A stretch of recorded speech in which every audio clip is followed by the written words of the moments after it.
তিনটি পাতানো নির্বাচনের পরে একটি একটি নিরপেক্ষ নির্দলীয় সরকারের অধীনে, অন্তর্বর্তীকালীন সরকারের অধীনে 2026-এ একটি নির্বাচন অনুষ্ঠিত হতে যাচ্ছে।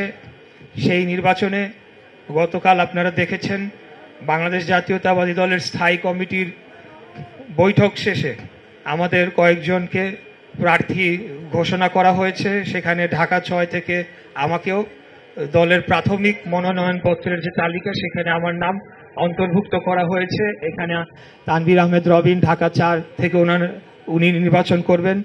ঢাকা 8 থেকে আমরা সবাই জানি আমাদের অভিভাবক, আমাদের বাংলাদেশ জাতীয়তাবাদী দলের অন্যতম গুরুত্বপূর্ণ সদস্য জনাব মির্জা আব্বাস, উনি নির্বাচন করবেন এবং আরও অনেকে মনোনয়ন প্রত্যাশী ছিলেন।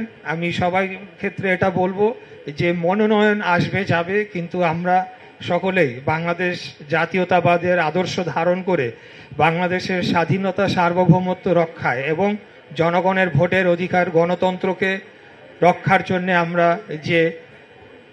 যে প্রতিজ্ঞা করেছি এবং দীর্ঘ 17 বছর আমরা গুম খুন সহ বিভিন্ন ধরনের নির্যাতন নিপীড়নমূলক সরকারের অত্যাচারকে মোকাবেলা করে আজকে এই দিনে এসে দাঁড়িয়েছি।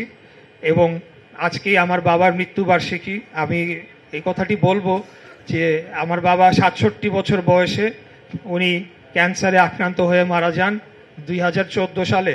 পরবর্তীতে ওনার মৃত্যুর ঠিক আগ দিয়ে আমরা ওনার পাসপোর্টের আবেদন করি। উনি দেশে আসার ইচ্ছা প্রকাশ করেছিলেন, কিন্তু খুনি স্বৈরাচারী হাসিনা ওনাকে দেশে আসতে দেয় নাই, দেশে মৃত্যুবরণ করতে দেয় নাই। ওনার দীর্ঘদিনের রাজনৈতিক সহযোদ্ধা, পরিবার পরিজন, বন্ধু, পাড়া প্রতিবেশী কারোর সাথে শেষ দেখাটি করতে দেয় নাই। আজকে ভাগ্যের কি নির্মম পরিহাস এবং আল্লাহর কি বিচার, ওই হাসিনা আজকে পালিয়ে গিয়েছে দেশ থেকে। তার এই বাংলাদেশে মৃত্যু বা দাফন হবে কিনা সেই নিশ্চয়তা আমরা কেউ দিতে পারছি না। এটা হলো আল্লাহর বিচার। তো যাই হোক, আজকে আমার বাবা যদি জীবিত থাকতেন হয়তো আমি নির্বাচনও করতাম না, রাজনীতিতেও এত তাড়াতাড়ি আসতাম না।